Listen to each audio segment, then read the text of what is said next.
The healthcare industry needs more nurses. All areas of the world face a nursing shortage, but the shortage is most severe in developing countries. Many of their nurses leave. They move to more developed nations for better pay, better working conditions, and better chances for career development. A World Bank report earlier this year called attention to the problem. For example, nearly 2,000 nurses left the Caribbean between 2002 and 2006. Caribbean nations currently have about one nurse for every 1,000 people. The ratio of nurses to population is about 10 times higher in the United States and countries in the European Union. Currently, more than 21,000 nurses who trained in the Caribbean are working in the United States, Canada, and Britain. Gaetan Lafortune is with the Organization for Economic Cooperation and Development in Paris.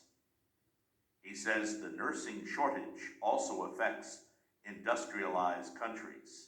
There are concerns in most OECD countries that the number of nurses is too small to respond to the demand. And what is more worrying is that the concerns are sort of growing. Mr. Lafortune says a large number of nurses are expected to retire within the next 10 years.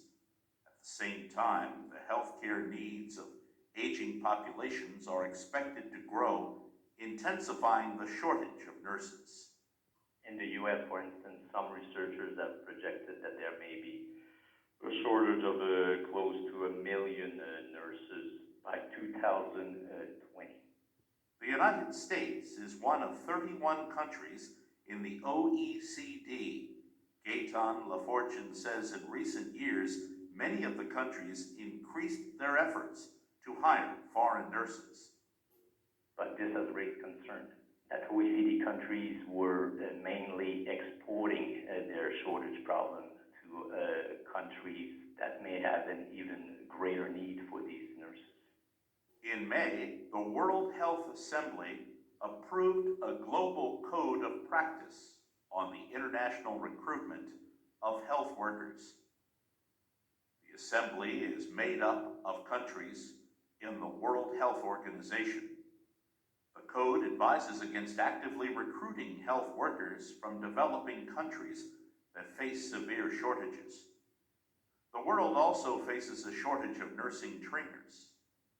As a result, nursing schools are forced to turn away qualified students.